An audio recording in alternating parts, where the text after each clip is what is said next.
Oke Jung, kan lu tadi udah sempat bilang kan, you've been a manager, you've been a producer, you've also been a DJ, right? Yeah. So what's the day-to-day life of Ajung Skemi right now? Well, before Corona, sorry. Yeah, before Corona. So basically wake up in the morning, get inspirasi pasti kan kayak YouTube. Nah, YouTube. I still go on SoundCloud, dengerin satu hal yang baru, satu hal yang beda, and breakfast and gym. Walaupun gua nggak seniat Dika, tapi kayaknya di waktu gym itu sejam itu adalah proses dimana lu bisa dengerin lagu dan lagu itu beautiful banget. Kayak ngerti kan lo, kayak lu sama diri lu kayak berantem untuk to get better. Gym time is a must, karena kalau gue nggak nge-gym nggak ada darah di otak gue. Ketika nggak ada darah otak gue nggak akan bisa mikir jauh lebih itu. Jadi kayak ya udah pas di gym olahraga aja. Ini nggak harus spesifik gym ya, I mean workout, lari atau segala macam. Kalau udah cardio, get the blood pump to your brain and you can start thinking from that side gitu. And after that set up another meeting, schedule meeting, managing calendar artist and stuff. Nah, could you like explain itu managing artist tuh kayak gimana ya? Oke, kebetulan gue udah hampir 4 tahun lebih lah istilahnya sama Nayaka. Kalau emang kalian pernah dengar tentang Nayaka, Ariel Nayaka. So he's a hip hop artist, rapper. Kebetulan gue dari fase gue nge-DJ buat dia. Gue nge-produce satu lagu buat DJ dia, terus kayak kira gue jadi DJ, terus akhirnya kayak ya udah sini gue bantuin deh ngurusin semua di balik layar, kayak managing dia as calendar gig mau di mana, jualan dia ke brand, jualan dia ke sponsor, terus kayak apakah ada sponsor yang mau tap in, terus kayak ya kan kalau saya sekarang dia sama Nike, terus kayak ya kayak gitu. Jadi balik lagi di BINUS gue belajar tentang product and brand, tapi it's barang mati. It's like gimana caranya Unilever, Lifebuoy bikin campaign segala macam. Tangible product gitu ya. Kayak something as a things gitu. Nah sekarang itu gue adapt pelajaran itu untuk ke manusia, nah ke service jatuhnya, ke orang, ke jasa. Dan gue kayak fail 2 kali service marketing, dan sekarang gue ada di service marketing gitu. Dan itu dulu belajar tentang ya kita kayak lo bilang tadi, gimana brandnya Nayaka ini mau dibawa ke segmen mana, ke A kah, B kah, C kah, D kah, kayak gitu. Nah apakah di brand A itu ada apa aja, nah itu gue harus list down. Dan sebagai artis kan dia punya idealis sendiri juga. Simple, Dika misalnya jadi artisnya sekarang, gue akan tanya sama Dika, Dik, lu suka sepatu apa? Pasti kan, wah gue Nike banget nih. Jadi udah tugas manajer, gimana caranya gue harus bisa nge-plug sama Nike, at least head to toe dia Nike. Nah jadi itu challenge buat gue. Nah jadi gimana gue dapet brand awareness dengan gue bikin konten. Nah dengan apa yang kalian lakuin sekarang, nah kan pasti suatu saat akan ada acara tap in. Nah mungkin sekarang absen nih, besok mungkin Aqua gitu, nggak tahu kan. I mean support juga, karena baik lagi ke awal yang tadi gue bilang, value of money itu yang ngebuat jalan gitu. Jadi itu kurang lebih tugas dari manager. Terus manager is like best friend to the artist. I mean kalau Greg, lu Greg apa Dika sih panggilannya? Bener Greg, nih Greg. Ya kalau misalnya Greg kayak lagi sedih atau apa, kayak what's up man, like what's going on, and then I can tell I'm not his manager, tapi kayak ada role di mana kayak gue harus menjadi sahabat dia, gue harus di mana kayak gue menjadi sosok yang lebih tua sedikit, di mana kayak yaudah kita fucked up bareng, yuk mabok bareng ya, kita bisa jadi ini jadi kayak becoming a manager is pain in the ass, karena responsibility yang lo harus ambilin itu banyak banget, karena lo bukan artis, karena lo tidak ada di creative juice. Lo harus jagain orang yang ada di creative juice ini. Itu sebenarnya. Dan lu belajar di manajer tuh otodidak dong? Sebenarnya iya, karena nggak ada dong, kayak kecuali sekolah musik pun kayak nggak ada deh manajer musik. No courses gitu gak ya ada. Even apalagi di BINUS marketing nggak ada. Gak ada. Kemarin gue datang tuh ke BINUS, ditanya gue sama Miss Mira tuh, Ajung apa kabar gitu. Iya Miss, aku nggak selesai loh di sini, aku di drop out gitu. Ya misalnya gue memundurkan diri gitu. Nayaka juga by the way, kita drop out kids.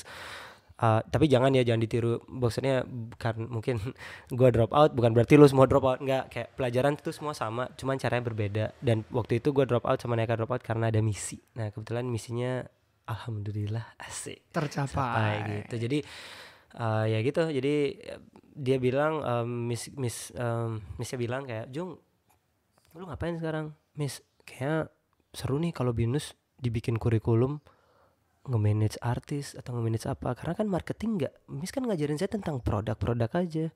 Buktinya sekarang saya ada di salah satu record label dan saya desain sama mereka, dan saya tidak ada lulusan itu Miss gitu. Dan tapi ya kayaknya blueprint dunia hari ini itu udah nggak kayak blueprint dulu gua SE, gua sarjana ini sarjana ini, tapi kayak gimana cara lo dengan porto lo, dengan background apa yang pernah lo lakuin, lo bisa make it dan orang bisa dapetin trust lo gitu.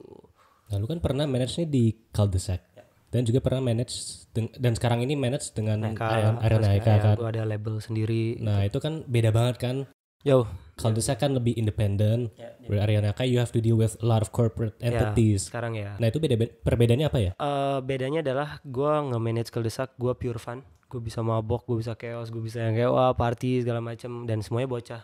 Tapi bacotnya capek karena kayak kita masih muda, men. Lu nggak bisa kontrol orang muda, lu masih punya idealis masing-masing.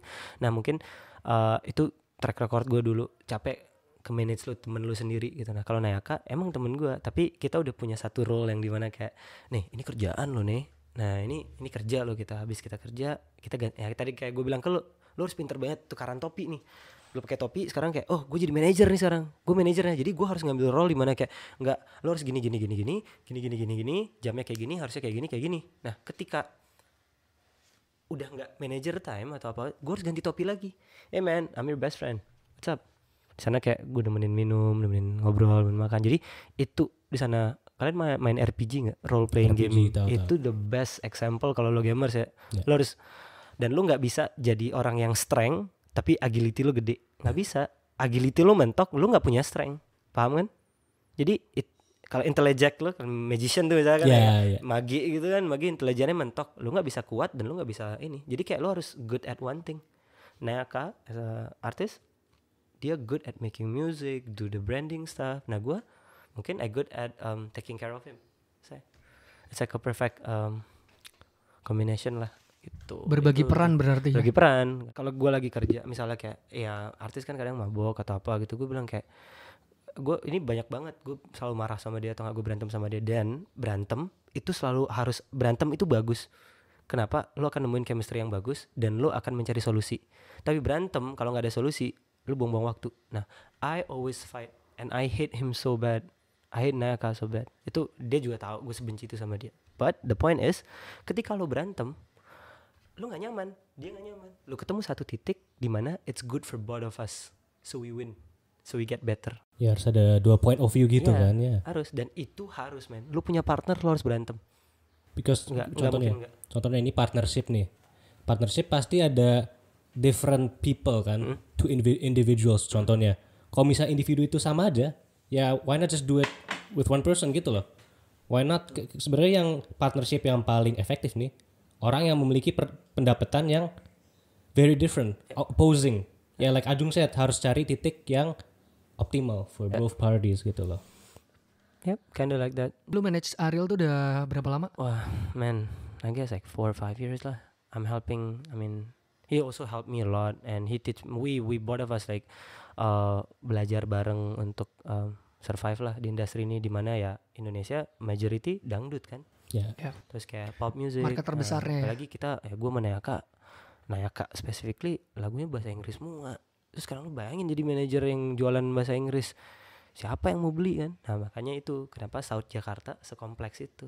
Gua dengan market gua yang bahasa Inggris hip hop aja ada orang yang suka lo gitu loh. Kayak Jakarta tuh udah kayak cheat code buat semua orang. Lu jualan geprek orang beli, dan nasi jinggo gue beli, jualan gado-gado lu pecelin ada yang beli, karena market di Jakarta tuh emang potensinya gede banget.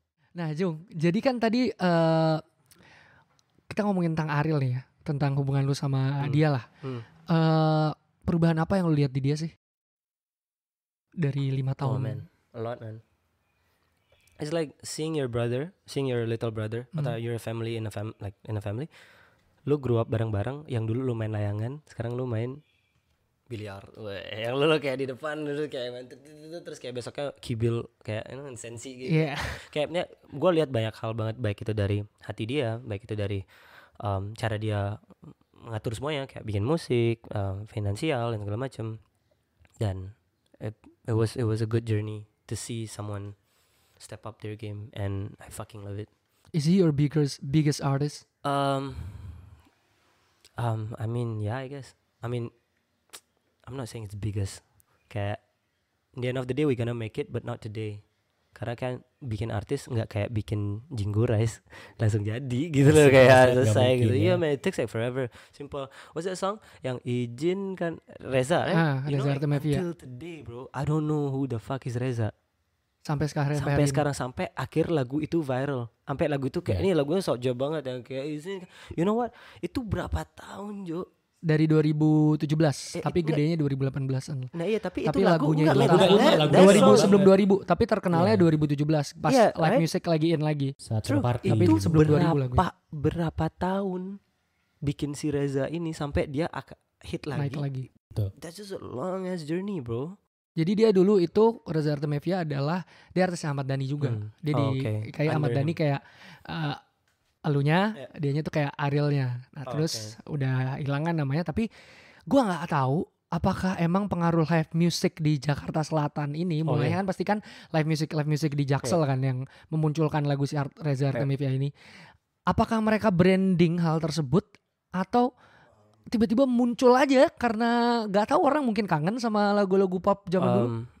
Enggak sih, men, itu yang lebih kayak ya baik lagi di dalam perkumpulan itu di suatu party itu pasti akan ada yang kayak gue selatan banget, ada bandwagon, terus ada yang kayak gue cuma mau ikut-ikutan. Nah yang ikut-ikutan ini banyak banget punya voice sekarang, ngerti kan, yang kayak wah itu lagu hits banget Jo. Nah ngerti kan, ini yang ngebuat gitu loh, ini yang ngebuat hype itu, ngebuat bandwagon itu. Kayak kalau misalnya kita belajar tentang Supreme tau nggak tuh brand skate yang nggak pingin jualan, yang kayak gue cuman skate sama kru gue, sampai sekarang ada Oreo-nya, Oreo 500.000. Mereka nggak peduli karena mereka kreatornya, mereka kayak apalah bodo amat, exclusivity. Nah tapi the bandwagon itself yang ngegede-gedein ini. Ya, jadi lebih generating hype-nya dia sendiri, bukan dari word of mouth-nya berarti. Iya, word of mouth dan hype itu gitu loh kan, banyak banget sekarang tuh sebenarnya. Makanya ada box logo 14 juta 15 juta.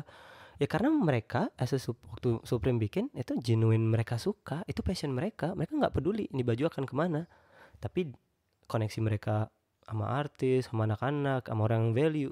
That small Supreme box logo, man, that cost you like 15 mil, 20 mil. Crazy, kolektor. Ya karena emang mereka buying to the lifestyle. Tapi yang kayak yang banyak banget kan ada orang review ini, review itu cuman buat clickbait. They don't know what Supreme is. Itu loh, jadi kayak apaan sih? Nah gitu, itu kayak itu maksud gue, dimana kayak lo overhype something dan lo harus research dulu dia tuh Supreme itu apa gitu. Orang Indonesia kan Supreme, emang dia tahu siapa yang buat? Belum tahu ya kan? Kan? Orang Indonesia mungkin ada yang belum tahu kalau itu brandnya skate ya. Iya, nggak tahu. Belum tahu, mungkin itu ada yang belum tahu ya. Brand skate itu nggak niat banget mereka, kayak udahlah gue bikin.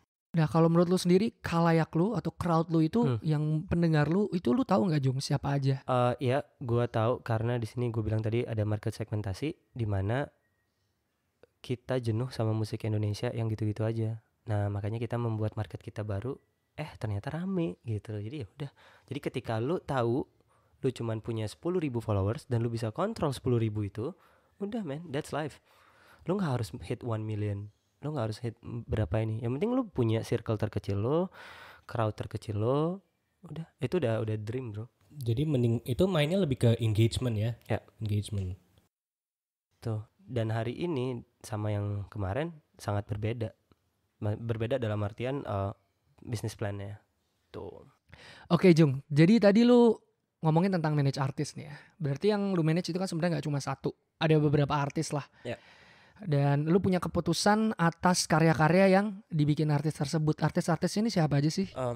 Kebetulan sih, nah gue kan sama Mario, my partner, kita running, kalau pernah denger Pressure Records ya. Pressure Records itu kayak suatu independent label yang ada Nayaka, Liz, CG, ada Uchigo, ada beberapa DJ juga sama gue. Jadi masih mengarah ke sana, dan kita main bisnisnya di streaming. Nah kenapa di streaming? Udah gak ada yang beli kaset juga hari ini. Nah jadi streaming money itu bagus, enak.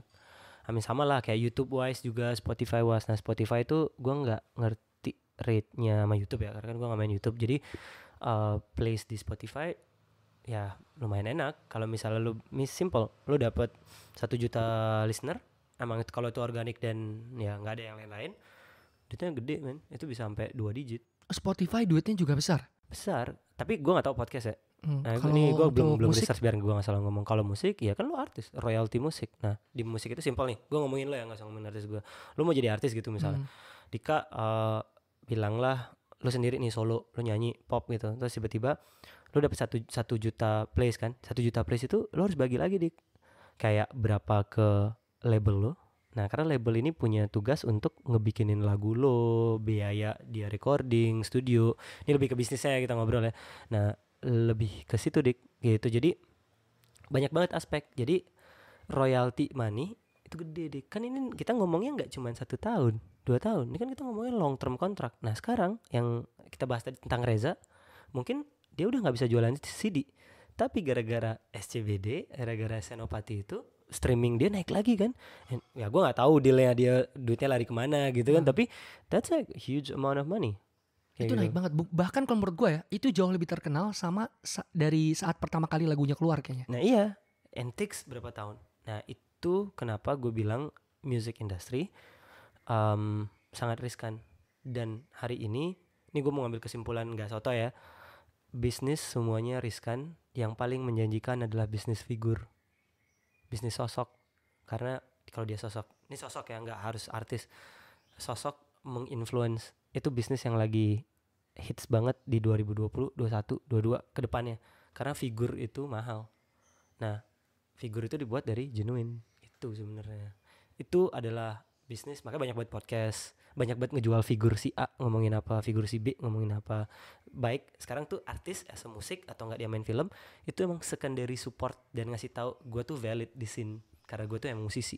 Tapi baik lagi figur lo gitu. Itu sih yang ada yang ngejual. Kalau boleh tahu nih Jung, nominal istilahnya lu launch 1 lagu lah ya, itu berapa sih yang lu dapat dari lagu yang meledak?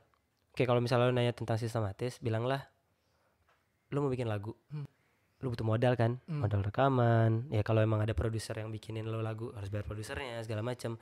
Bilanglah 10 juta, 15 juta untuk satu lagu. Itu expense-nya ya? Ya bilanglah expense-nya, ya total cost untuk lu bikin satu lagu. Itu bilanglah 10 juta lah biar gampang lah ngitungnya 10 juta. Nah streaming itu emang tricky, tapi gimana cara lagu ini hits. Sama lah kalau mungkin kita bahasnya film deh kali ya, lebih gampang. Kalau film Dilan, mungkin dia bikin film menjadi suatu barang, menjadi suatu produk as a movie, itu mungkin dia ngabisin 1M, 2M, tapi biaya marketing dia bisa sampai 8M. Nah ketika dia masuk di box office atau enggak sinema dan segala macam, kan harus balik modal. Oke, kita bahas yang lebih gede, MCU, Avenger, budgetnya berapa? Misalnya gede banget kan, budgetnya gede banget, marketingnya jauh lebih gede lagi. Nah itu next level thing gitu loh. Jadi gitu, that's how music, movie, entertainment industry tuh. Nah itu marketing itu channelnya apa aja ya Jung? Kalau misalnya ngomongin kayak tentang market kayak gitu, kan gue terlahir dari independent label yang gue nggak punya duit. Nah the best way yang gue bikin lagu bagus dan gue bisa nge-guide market gue se-engage itu sama gue, dan gue nggak pernah ngecewain market gue, ngerti kan? Jadi itu value plus buat artis, nggak usah ngeluarin duit banyak gitu loh. Jadi emang pelan-pelan dibangunnya, bukan yang kayak nih dik ada gue suntikin duit lu jadi artis langsung. Lu masuk mana sih sekarang, lu mau diinterview sama semua radio, tinggal telepon kok, terus lu punya duit berapa bisa gitu. Tapi apakah lagu itu catch di telinga lo? Enggak. Apakah lo buying sama artisnya atau enggak? Kayak dalam artian kayak figur dia gimana, kehidupannya dia ada gimana, pendengarnya nggak? Ya, ada pendengarnya nggak gitu gitu loh. Jadi to make artist it's easy, simple, gampang banget bikin artis. Tapi untuk bikin artis lo hits dan artis lo in a long run, itu yang susah dan ini tricky banget. Ya, I mean you can't market something yang shit gitu loh. Iya. Nanti malah jadi fake kan? Tuh. But what happens if you drop your market? I don't think I'm gonna drop my market. That's why I make Saoja Jingo rice. That's how I lower my market. Why? Everyone need food, man. And I can sell my food super cheap. Saoja Jingo Rice itu lahir baru pada saat Corona atau masa karantina itu. Itu gimana lahirnya?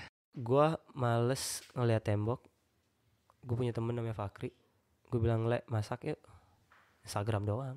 Terus kayak gue kangen banget nih, I cannot go back home Bali man, gue gak bisa pulang ke Bali, corona, and I cannot see my family, and I miss Bali food because I'm Balinese. So it's like, and Fakri is like, ya udahlah masak yuk. Gue gak bisa masak yuk, I can cook little bit, tapi I have the tongue of a Balinese gitu. Jadi kan Kri, enggak nih Kri, kurang garam nih, kurang tumbar segala macam. Itu awalnya start. That was a really really good journey, cause gue ke pasar setiap hari. Lo tau gak yang kayak Alfamart? Itu kan ada yang kayak cabai 13.000 kan. Lo tau gak 2 kresek cabai berapa? 60.000. Lo tau satu ayam lo beli biasa 40, 30. Gue bisa dapetin ayam 25.000 satu ekor. Itu modalnya berapa Jung untuk satu kali produksi? Oh man, guys, sometimes I cook like 600,000.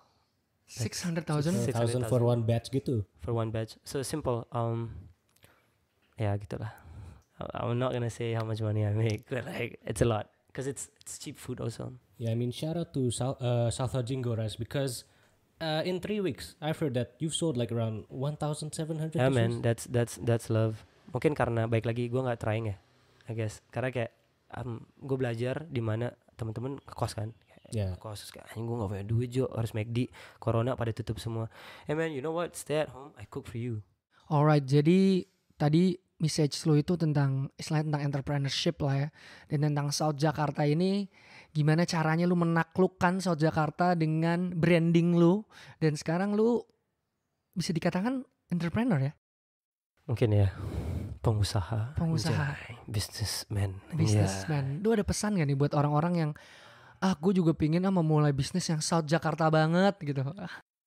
So basically kalau ngomongin tips atau saran atau apapun kayak yang kita udah bahas dari tadi, pain is the best teacher. Terus kayak yaudah, you just need to chill and kasih hidup lu ngebawa lu kemana. Tapi jangan kesantuan juga. Akan datang kok waktu dimana kayak now it's time or this is not the time. Kadang ada satu hal yang ini datang natural atau lo paksain. Simple lah, kita juga udah belajar dari Google, dari apa-apa, dari quote dan segala macam. Apapun yang dipaksakan nggak baik kan gitu dan segala macam. Tapi poinnya adalah just follow the thing inside you and you're good to go. That's it man. Like money is gonna come belakangan lah. Yang penting lo senang dulu, passion dulu, and yeah guys. If you work under pressure, kayak selain ada orang nodongin senjata apalah lo lakuin atau mati, ya lo harus lakuin man. Kayak itu udah consequences lo di hidup lo untuk ngambil suatu tindakan, baik itu kehidupan lo, karir lo, bahkan lo bikin suatu keputusan kan. Kayak kalau lo ragu, udah ketembak yuk, mati lo. Nah gue selalu seneng memosisikan diri gue, kadang gue nggak in pain, gue perlu pain itu atau gue perlu pressure itu, dimana itu akan ngasih the best potential in my life, so I can be 110%. So it's you versus you, which is you versus yourself to get your better, like to be a better person. So it's basically like that. Tuh. Well ya, I guess. Dari 1 sampai 10 Jung, hidup lu sekarang ada di mana? I wanna say 6.5. I want more bro. 6.5. Yeah. Untuk sekarang lu yang lu punya apa sih yang lu own istilahnya? Kalau gue boleh jujur, gue kekurangan inspirasi, gue kurang motivasi karena yang gue bilang tadi, mungkin gue ada di zona nyaman sekarang. Zona nyaman lu tuh apa aja? Ya udah kayak I don't think about money. I can go play games, I can chill with my girl, I can chill with my boys, I can have dog, and then I can just go with my dog. So it's like gue lagi benar-benar di zona nyaman. So this is 6.5 for me, and I want more. I want to hit 7. I want to hit 8, 9. Well, my point is I just want to be happy in my life. So dengan cewek secantik itu masih 6. Gimana menurut lu bang? Shout out my girl. Cewek secantik itu masih 6. Hidupnya L dibilang cantik L. Boleh ya man. In the end of the day, cantik nggak harus dari fisik, goes inside too. She's the best partner so far cause she's smart. That's it man. That's 6.5. Man, my life, not her. My life is 6 because I need to improve myself again. Can you want more? You want bigger house? You want good music and you want good vibes in your life. So yeah. Yeah, I mean it's been great talking to you, Ajung. Thank you. Lu ada closing statement, Bang? Yeah, I mean sebenarnya like what Ajung said, emang ini summary of this whole session itu, pain is a lesson. Kita harus ambil, kita harus fight or flight, ngerti nggak? Itu respons insting manusia, or bukan manusia, even makhluk hidup, fight or flight. Lo harus react, either lu lari Atau you take action, lu face it head on gitu loh. True. Gimana Dik? Kalau menurut gue, karena kita dari awal udah bahas South Jakarta, istilahnya lu mau jadi apa aja, lu mau social climb kayak di South Jakarta, lu mau dipandang kayak di South Jakarta, even mungkin South Jakarta bukan apa-apa bagi lu, intinya lu mau jadi apa aja, itu lu harus siap menerima yang namanya pain. Ya. Even lu social climb, kalau social climb painnya banyak banget. Ya, kalau lu mau itu social bisa kayak 3 jam sendiri ngomongin itu. Jadi kalau mentok aja cuy, kayak social climb, lu mentokin aja social climb, tapi ya ada konsekuensinya, ada pain. Lu mau jadi orang baik-baik, ada konsekuensinya. Pain. There's always Everything consequences, bro. Like you can't succeed without failure. Gitu. Yeah, true, can't man. succeed without failure, for sure. Alright, so that's what it's all about for the first episode of 20s Around You.